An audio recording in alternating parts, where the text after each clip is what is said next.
नमस्कार साथियों, स्वागत है आप सभी का आपकी अपनी पाठशाला पर। मैं हूं अंकित अवस्थी। साथियों, कल दुर्भाग्यवश भारत का तेजस दुबई एयर शो के अंदर क्रैश कर गया। क्रैश करने की बाद की कुछ तस्वीरें इस प्रकार से हैं, उड़ने से पहले तेजस की तस्वीरें कुछ इस प्रकार से हैं और इसमें हमारे विंग कमांडर नमन श्याल शहीद हो गए। आज के सेशन में जिक्र है इस हेडलाइन का कि यह घटना कैसे घटित हुई, साथ-साथ जिक्र है इस बात का कि इस घटना पर पाकिस्तानियों ने कैसे जश्न मनाया और साथ ही उस चर्चा का कि ये आफ्टर ऑल घटना घटित क्यों हुई। आइए शुरू करते हैं। मेरे प्यारे साथियों, दुबई हर साल एयर शो, हर दूसरे साल एयर शो आयोजित कराता है, जहां पर दुनिया भर के देशों को आमंत्रित किया जाता है कि वो आए, आकर के अपने फाइटर जेट्स के बारे में, हवाई जहाज के बारे में, जो भी उनके पास ऐसा है जो हवा में करतब दिखा सके, हवा में उपयोगी हो, चाहे फाइटर जेट हो, चाहे कमर्शियल व्हीकल हो, वो आकर के अपना शो रखें। दुबई इस काम के लिए हर साल हर दूसरे साल एक एयर शो आयोजित करता है और इसका इतिहास 1989 से भी दिख रहा है। 2025 में ये हुआ है, 2027 में भी ये होने वाला था। ठीक है? इस एयर शो के अंदर भारत की तरफ से तेजस पार्टिसिपेट करने गया था। 17 से 21 नवंबर तक ये एयर शो होना था और इस एयर शो के अंदर भारत भी पार्टिसिपेट करने गया था और यहां पर 1500 एग्जीबिटर्स थे, 200 से ज्यादा एयरक्राफ्ट थे, 450 से ज्यादा ग्लोबल विजनरीज यहां पर आए हुए थे। दुबई के एयर शो के अंदर मतलब जो खरीदार थे, लगभग 1.5 लाख से ज्यादा खरीदार यहां पर फ्लाइट्स के लिए आए हुए थे। बहुत सारे देशों ने अपने पवेलियन यहां पर लगाए हुए थे, जिनमें Canada, Florida, France, UK, Germany, ये तमाम देश, उसमें भारत, पाकिस्तान, ऑस्ट्रेलिया, अमेरिका, ये सब भी शामिल है। यानी एक प्रकार से ये वो जगह हुई, ऐसे समझिए कि आप कहीं गाड़ी खरीदने जाते हैं तो शोरूम जाते हैं, लेकिन फ्लाइट, हवाई जहाज खरीदने जाना हो, देखने जाना हो कौन सा हवाई जहाज बेहतर है, तो ऐसी चीजों के लिए एयर शो आयोजित किए जाते हैं। भारत के अंदर भी जब डिफेंस एक्सपो आयोजित होता है तो अमेरिका अपना जहाज भेजता है, रूस अपना जहाज भेजता है, दुनिया भर के देश अपने जहाज भेजते हैं। उद्देश्य ये होता है कि यहाँ आकर के हम शो दिखाएंगे, हम अपने करतब दिखाएंगे, हम बताएंगे कि हम किस तरह से बेहतर हैं, अपना प्रोडक्ट शो करेंगे, डेमोन्स्ट्रेट करेंगे। खरीदारों को समझ में आता है तो अच्छी बात है। भारत भी अपना फाइटर जेट तेजस लेकर गया था। अब आपके दिमाग में प्रश्न आ सकता है कि तेजस क्यों लेकर गया था? क्योंकि तेजस भारत ने खुद बनाया है। हमारे पास तो बहुत सारे फाइटर जेट्स हैं। जनाब, वो हमने परचेज़ किए हुए हैं। ये हमारा अपना इंडिजीनियस हिंदुस्तान एरोनॉटिक्स लिमिटेड द्वारा बनाया हुआ तेजस है। 4.5th जनरेशन का है। जिस जिस जनरेशन का राफेल है, उसी जनरेशन का हमने खुद से बनाया हुआ एक फाइटर जेट है। और इसको हम शोकेस करने के लिए लेकर गए थे। 3 फाइटर जेट हम वहाँ पर पहुँचे थे। ये मिनिस्ट्री ऑफ डिफेंस के द्वारा दी गई जानकारी है 16 नवंबर की। बाकायदा ये बताया हुआ है कि एचएएल, डीआरडीओ, कोरल टेक्नोलॉजीज़, ये सब चीज़ें हैं जो यहाँ पर जा रही हैं। बताया गया कि यहाँ पर 4 प्राइवेट कंपनीज़ भी जा रही हैं। इस तरह से हमारे यहाँ पर 3 एलसीए तेजस जाएँगे डेमोन्स्ट्रेट करने के लिए, जो कॉम्बैट एक्टिविटीज़ दिखाएँगे और सूर्य किरण जो है वो एरोबैटिक एक्टिविटीज़ यहाँ पर दिखाएगा। इस तरह से हम अपनी टीम लेकर गए। हमने बाकायदा अपना पवेलियन, यानी कि एक पूरा शोरूम लगाया यहाँ पर, ऐसे समझिए। यहाँ पर मिनिस्टर ऑफ स्टेट्स जो हैं वो भी पहुँचते हैं। एचएएल के द्वारा इस जानकारी को पब्लिक भी किया जाता है कि साहब हम यहाँ पर आ गए हैं और हमारा कार्यक्रम बढ़िया से चल रहा है, ठीक है? डिफेंस प्रोडक्शन इंडिया के द्वारा इसको दिखाया जाता है और देखिए ये बहुत बड़ी बात है। भारत उन देशों में शुमार है जो अपना फाइटर जेट बना रहे हैं और फाइटर जेट बनाकर दुनिया को दिखाने जा रहे हैं कि देखिए ये हमारा प्रोडक्ट है और हम इसे बेचना चाहते हैं। दुनिया में जितने भी बड़े देश हैं, चाहे अमेरिका हो, रशिया हो, चाइना हो, इन सब का उद्देश्य प्राइमरी, फ्रांस हो, यूके हो, कनाडा हो, इनका उद्देश्य है कि फाइटर जेट ना केवल खुद के पर्पस के लिए बल्कि दुनिया को बेचा जाए। दुनिया में इतने युद्ध नहीं हो रहे हैं कि हर दिन आपको फाइटर जेट की ज़रूरत पड़े, लेकिन खुद की सुरक्षा के नाम पर एक इंश्योरेंस पॉलिसी की तरह से है। जिस तरह से लाइफ इंश्योरेंस, टर्म इंश्योरेंस बेचा जाता है कि आपके स्वास्थ्य के लिए बढ़िया रहेगा, ऐसे ही फाइटर जेट, न्यूक्लियर बॉम्ब्स, ये तमाम एलआईसी की तरह से बेचे जाते हैं, आपके इंश्योरेंस की तरह से बेचे जाते हैं कि साहब ले लो, आपके लिए बढ़िया रहेगा, क्या पता युद्ध हो जाए।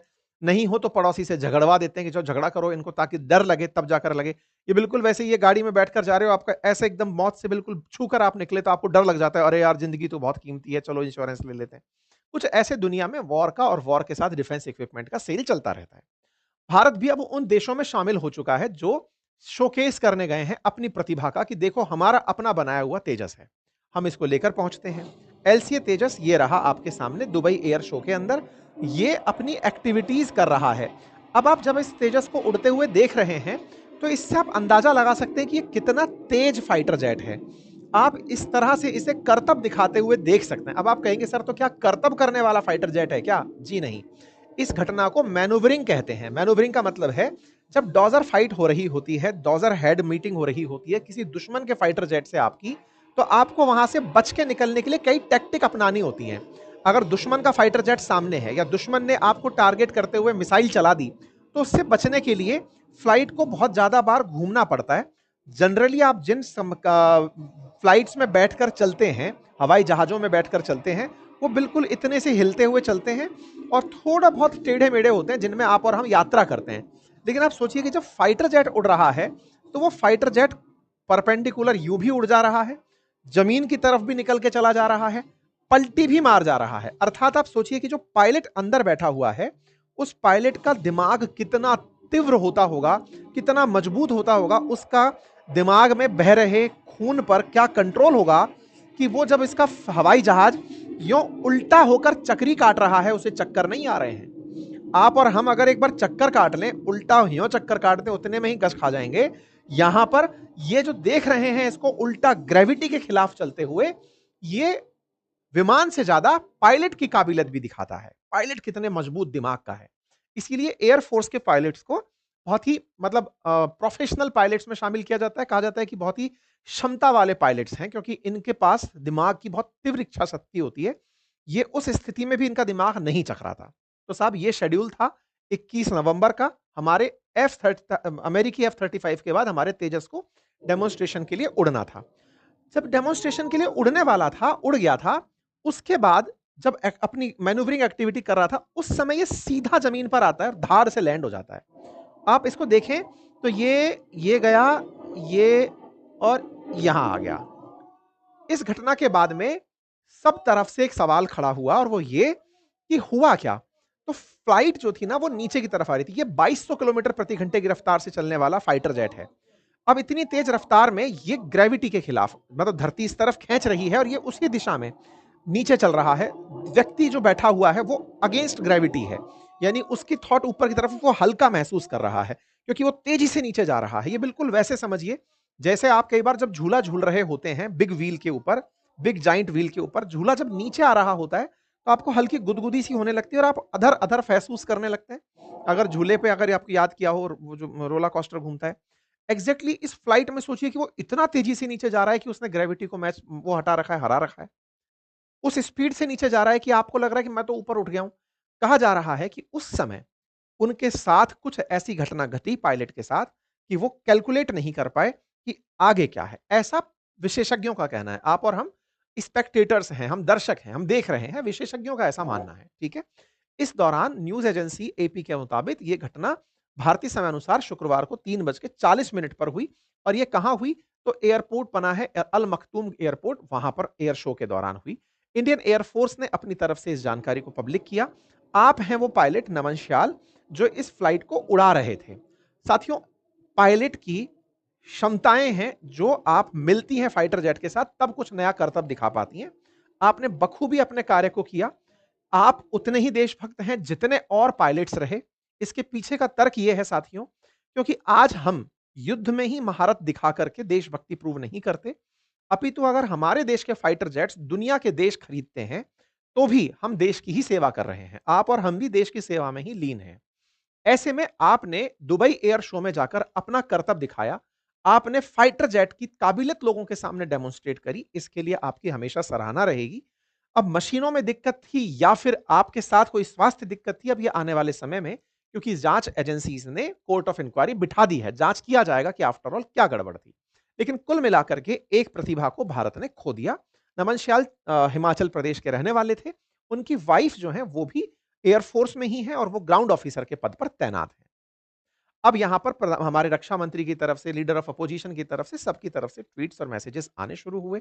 दुबई एयर शो 2 घंटे के लिए उस समय रोक दिया गया, फिर उसको पुनः बहाल कर दिया गया। ये उस मौके की तस्वीरें हैं जहां दुबई एयर शो के अंदर ये दिक्कतें हुई थी। एचएएल ने एचएएल की वेबसाइट पर जब आप जाकर देखेंगे तो आपको यहां पर एलसीए तेजस नजर आएगा। और भी बहुत सारे फाइटर जेट्स हैं जिसके अंदर वो सर्विसिंग करते हैं या मेंटेन करते हैं। हिंदुस्तान एरोनॉटिक लिमिटेड ने एचएएल को single seater fighter for navy, air force और नेवी के लिए बनाया हुआ है। तेजस का निर्माण 1983 से चल रहा है। 2021 में जाकर भारत सरकार ने 83 मार्क 1 खरीदने का प्रपोजल दिया। 2025 में पहले एचएएल के जो तेजस है उसने उड़ान भरी और 2030 तक हम 180 फाइटर जेट्स को एचएएल से बनवाकर एयरफोर्स में शामिल कर लेंगे। ये बहुत खास फाइटर जेट है, 4.5 जनरेशन का फाइटर जेट है। 3000 किलोमीटर तक एक बार में उड़ सकता है। 600 करोड़ की कीमत है और 16,000 मीटर सर्विस सीलिंग है और 2200 किलोमीटर की स्पीड से ये चलता है। इसी फाइटर जेट में देश के प्रधानमंत्री ने आज से 2 साल पहले, एग्जैक्ट 2 साल पहले बैठ करके देश को दिखाया था कि हमारा स्वदेशी फाइटर जेट कैसा है। प्रधानमंत्री बैठ करके एलसीए तेजस में जितने भी मतलब दुनिया भर के प्रोडक्ट मैन्युफैक्चरर हैं, उन्हें भी ये विश्वास दिलाए थे कि हमारा फाइटर जेट इतना उन्नत किस्म का है कि हम ट्रस्ट करते हैं हमारे प्रोडक्ट पर। ठीक है साहब। अब एचएएल के अंदर ये सॉरी हमारे फाइटर जेट के अंदर कुछ इस प्रकार की मैन्यूवरिंग एक्टिविटीज के बाद में चर्चा निकली कि सर ये कुछ पीछे से इसमें से निकल रहा था, कहीं इस वजह से तो नहीं था। नहीं, ये सब दिखाने के लिए उस समय की घटनाएं होती हैं। एलसीए तेजस की मैन्यूवरिंग को देखकर, मतलब जिस तरह से ये पलटियां मारता है, उसे देख करके दुश्मन इस बात से डरता है कि ये फाइटर जेट अगर हमारे सामने आ गया, क्योंकि आप देख रहे हैं जैसे पानी के अंदर डॉल्फिन चक्कर काटती है ना, बिल्कुल उस तरह से ये फाइटर जेट जो है ना पलटी मार रहा है। आप सोचिए कि ये पायलट बैठा हुआ है, पायलट मतलब मजबूती से बैठा हुआ है, आप अंदाजा लगाइए। इस फाइटर जेट के उड़ने से आप अंदाजा लगा सकते हैं कि क्या बेहतर किस्म का सामंजस्य है मशीन के साथ पायलट का। ये हमारा फाइटर जेट तेजस है। और इस फाइटर जेट तेजस को देखकर दुनिया में डर है कि यार ये 600 करोड़ रुपए में अगर इंडिया वाले इतना बढ़िया माल बनाकर दे रहे हैं, तो दुनिया के और जो फाइटर जेट्स हैं, चाहे राफेल बिकने में आ रखा हो, चाहे चाइनीज फाइटर जेट आ रखा हो, चाहे अमेरिकी फाइटर जेट आ रखा हो, उन्हें तो कंपटीशन मिलेगा ना। उन्हें कंपटीशन मिलेगा इंडियन फाइटर जेट से। तो आप सोचकर देखिए, जब राफेल के खिलाफ इतनी मिस इंफॉर्मेशन फैलाई गई हो पाकिस्तान और चीन के द्वारा ताकि चाइना के फाइटर जेट बिक सकें, विचार करिए कि तेजस के खिलाफ कितना कुछ करेंगे। राफेल तो फ्रांसीसी फाइटर जेट था, उसके लिए इतना माहौल बनाया गया।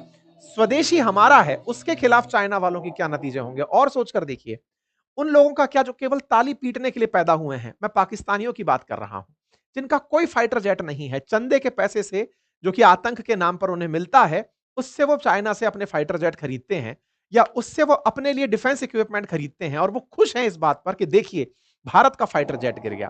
पाकिस्तानियों की जो खुशी है उसका भी इलाज अभी हम करेंगे, लेकिन फिलहाल के लिए समझिए कि कारण क्या है, नेगेटिव जी फोर्स क्या है। अर्थात सिन में मतलब होता यह है कि जब आप ग्रेविटी की दिशा में चल रहे होते हैं तो अगेंस्ट ग्रेविटी जो फीलिंग है जिसके चलते चक्कर और धुंधलापन आता है, उसे एक मेजर रीजन माना जा रहा है। खैर, चर्चा आई कि साहब पायलट यहां से बाहर क्यों नहीं निकल गया। देखिए तमाम प्रश्न है। तेजस पिछले साल भी एक बार क्रैश हुआ था, तब जो पायलट इसमें सवार थे वो यहां से इजेक्ट हो गए थे, और इस तरह से जो सीट्स होती हैं वो इजेक्ट करने के लिए होती हैं। ये पिछले साल का एक दृश्य है जिसमें पायलट इजेक्ट कर गया था। पिछले साल तेजस पहली बार क्रैश हुआ था। जिस सीट की वजह से क्रैश हुआ था उस सीट वाली कंपनी ने भी अपना विज्ञापन किया था। प्रत्यक्षदर्शी ने बताया कि उस समय शायद उन्हें निकलने का अवसर नहीं मिला, इसलिए हुआ। पाकिस्तानियों की चर्चा कर लेते हैं। ये पाकिस्तानी ऐसा पाकिस्तानी तेजस को तंदूर से कंपेयर कर रहे हैं। पाकिस्तानियों की खुशी मतलब संभाले नहीं संभल रही है। ये बिल्कुल वही है, हम खुद नहीं कुछ कर पाए उसका हमें गम नहीं, लेकिन दूसरा हमसे आगे निकल गया और अगर वो फेल हो गया, वो थ्री इडियट वाली फिल्म का वो है भाई, हमारा दोस्त अगर टॉप कर जाए तो दुख होता है ना। अब सोचिए कि जिसको टॉप की अपेक्षा कर रखी हो कि यार ये तो बहुत आगे चल रहा है, और वो गिर पड़े, तब तो हम सोच ही इस दिन के लिए रहे थे कि तुम कब गिरोगे। पाकिस्तानियों की खुशी उनकी मानसिकता, उनके इस तरह के ट्वीट से, उनके सोशल मीडिया प्रेजेंस से साफ दिखती है, और उसमें वो इस तरह से दिखा रहे हैं कि अब ये एक और फिल्म इस तरह की लेकर आएंगे कि देखो तेजस ने इस तरह से लोगों की जान बचा ली थी। मेरे प्यारे साथियों, हमारे देश में शहादत चाहे विज्ञान के नाम पर वैज्ञानिकों की हो, चाहे हमारे ऑफिसर्स की हो, उसे कंसीडर करने में कभी कमी नहीं बरती जाती। एचएएल के तमाम वैज्ञानिकों ने इतनी जबरदस्त एक मशीन बनाई, और उन्होंने जो सेक्रीफाइस किया इसको बनाने में, उसे देश हमेशा याद रखेगा। केवल पाकिस्तानियों के ट्रोलिंग से अगर हम ये सोच लें कि साहब हम तो क्या ही कर रहे हैं, ये वही वाली चीज है कि एक बार चाइना वाले सामान के लिए दुनिया कहा करती थी, चल जाए तो मतलब चीनी सामान के बारे में, कि पता नहीं कल तक मिलेगी या नहीं, है ना। चीनी माल का मतलब ये होता था कि टिकाऊ नहीं है, लेकिन धीरे धीरे चाइना ने अपने काम को अच्छा किया, आज वो अपने आप को बहुत आगे तक ले गया। आज भारत की कंपनी है, अपने स्तर पर अपने लिए प्रोडक्शन कर रही है। आज हम अगर इन्हें अवसर नहीं देंगे तो दुनिया के देश कैसे अवसर देंगे, और अगर हम ही इनके सेल्स और परचेज नहीं करेंगे तो कोई और देश इनको परचेज क्यों करेगा। खैर, पाकिस्तानियों का एक वीडियो वायरल हो रहा है जिसमें एक पत्रकार इस बात से बहुत खुश हो रहा है कि एक पाकिस्तान की भारतीय पायलट फाइटर जेट गिर गया है, उसका पायलट मर गया है। ये इनसे इनके अंदर का जो जीरो जर्नलिज्म है वो दिखाई देता है। पर कोई बात नहीं, अब हम इन्हें तार्किकता के साथ जवाब देते हैं। पहला, जिसे दुनिया का मसीहा माना जाता है F-35, उसकी फहरिस्त लंबी है, लगभग हर साल वो एक बार गिरता है। अमेरिका के अंदर सबसे ज्यादा जो चर्चित फाइटर जेट F-35 है वो हर साल गिरता है। पाकिस्तानियों, हंसो अपने अब्बा पे। दूसरे अब्बा के बारे में भी बताते हैं। पाकिस्तानियों को जो सबसे ज्यादा पसंद है चाइनीज फाइटर जेट, वो अब तक 300 बार से ज्यादा गिर चुका है। पाकिस्तानियों के लिए जो जेएफ पाकिस्तानी जेएफ जो पाकिस्तान ने चाइना के साथ मिलकर के यूज किया हुआ है, वो 7 बार गिर चुका है। तेजस का अब तक का रिकॉर्ड 2 बार गिरने का है, पिछली बार 1 साल और इस बार 1 बार। मेरे प्यारे साथियों, फाइटर जेट्स मशीनें हैं, बनेंगी, यूज में आएंगी, खराब होंगी, बर्बाद होंगी। ये बनी ही इसलिए हैं, इन मशीनों का उपयोग किया ही इसलिए जा रहा है कि ये बनेंगी और बर्बाद होंगी। ये बात भारत ने भी गलत तरीके से प्रेजेंट की थी ऑपरेशन सिंदूर के दौरान। अगर भारत चाहता तो वो डे वन पे ही बताता कि हमारी ये मशीन गिरी है या नहीं गिरी है। हमें उस बारे में जिस तरह से हमने अपने आप को अजय दिखाया कि हमको साहब कोई नुकसान ही नहीं हुआ है, उससे इन लोगों को लगा कि हम इस बात को छुपा रहे हैं। जबकि युद्ध की ये टैक्टिक होती है कि आप अपने नुकसान को इसलिए नहीं ओपन करते हैं, दुश्मन को इस पे साइकोलॉजिकल एडवांटेज ना मिले। जबकि इन लोगों ने 8 तक फाइटर जेट गिरा दिए, इस बात की खुशियां मना ली। ये लिस्ट है साथियों दुनिया भर के फाइटर जेट्स के गिरे हुए की। चाइना ने मिलकर के भारत के खिलाफ पाकिस्तान के साथ मिलकर के फर्जी खबरें फैलाई थी, उसकी खुद रिपोर्ट यूएस ने बाहर निकाल दी है। पर कोई बात नहीं, चाइना और पाकिस्तान खुश रहें, हम लगातार इस पर आगे बढ़ते रहेंगे। लेकिन इस बीच में हमारे कई भारतीय भी ऐसे हैं जो भारत की सांस्कृतिक परंपराओं की मजाक उड़ाते हुए कह रहे हैं कि साहब मिर्ची और नींबू लगाने से तो यही हाल होता होगा। मुझे इन लोगों की सोच पर तरस आता है कि ये इस तरह से भारत की मशीन को, भारतीय पायलट्स को पाकिस्तानी फ्रेम में सजाकर परोस रहे हैं। ये देश के लिए साहस बढ़ाने वाला नहीं है। हमारे देश की संस्कृति है, हमारी सांस्कृतिक विरासत है। हम अपनी चीजों को इसी तरह से, अगर कोई भी गाड़ी नई लेकर आते हैं तो उन्हें उसी तरीके से शस्त्र पूजा होना, गाड़ियों के भगवान के सामने ले जाकर के उनका पूजन करना, ये हमारी सांस्कृतिक विरासत है। लेकिन कोई नहीं, कईयों का दिमाग या दिवालियापन है और उन्हें वही दिवालियापन मुबारक। फिलहाल के लिए तमाम जांच के विषय हैं। ऑयल लीक पर एक तगड़ी चर्चा चल रही है कि साहब इसमें से कुछ ऑयल लीक हो रहा था, पाकिस्तानियों ने ये उड़ाया ताकि भारत के इस फाइटर जेट को कोई खरीदने में इच्छा ना जताए, क्योंकि बहुत सारे देश ऑलरेडी हमारे इस फाइटर जेट को खरीदने में इंटरेस्ट दिखा चुके हैं। Malaysia, Argentina, Egypt, Nigeria, Philippines, तो दुनिया के कई देश चाहते हैं कि भारत के इस फाइटर जेट को कोई और ना खरीदे, इसीलिए एक फॉल्स प्रोपेगेंडा फैलाया जा रहा है। फिलहाल ये कोर्ट ऑफ इंक्वायरी का विषय है, लेकिन हाँ, हम अपनी टीम पर गर्व करते हैं, हम अपने सैनिकों पर गर्व करते हैं और हमारे वैज्ञानिकों पर गर्व करते हैं। और हम अपने वैज्ञानिकों से आप उम्मीद करते हैं कि हम 5th जनरेशन फाइटर जेट भी और उन्नत किस्म का बनाएंगे। और ये फेलियर्स, चाहे सेना के लिए लड़ाई के अंदर अपने विमानों का गिरना हो या फिर इस तरह से मशीनों का फेल होना हो, ये तो पार्ट है। चंद्रयान पर जाने से पहले भी विफलताएं हुई हैं, दुनिया में कौन सी चीज पहली बार में सफल हो गई है। चलिए, फिलहाल के लिए इतना ही। बाकी आप लोग इस विषय पर क्या सोचते हैं, अपनी राय जरूर रखें कमेंट बॉक्स के अंदर। चैनल पर नए हैं तो सब्सक्राइब कर लें। हमारी पुस्तकें उत्तर प्रदेश पीएसआई के लिए, जनरल साइंस एंड टेक्नोलॉजी के लिए हमारे अपने नोट्स अपनी पाठशाला एप्लीकेशन पर उपलब्ध हैं। हिस्ट्री, ज्योग्राफी, पॉलिटी, इकोनॉमी का कंप्लीट कोर्स मेरे एप्लीकेशन पर उपलब्ध है, अपनी पाठशाला पर आप उसे एक्सेस कर सकते हैं। Thank you so much. Channel पर नए हैं तो चैनल को सब्सक्राइब कर लें। बाकी अपनी राय कमेंट बॉक्स में खुलकर रखें। गुजारिश बस यही रहेगी कि आप जितना संभव हो अपने साथियों के साथ इस सेशन को साझा करें। इतनी एनर्जी आपके साथ खर्च करते हैं, उसके रिवार्ड में ना तो कोई लाइक मिलता है, ना शेयर मिलता है, ना सब्सक्राइब मिलता है। मोटिवेशन अगर किल कर दोगे बॉस, तो फिर यार इतनी मेहनत करने का मन नहीं करेगा। मर्जी आपकी है।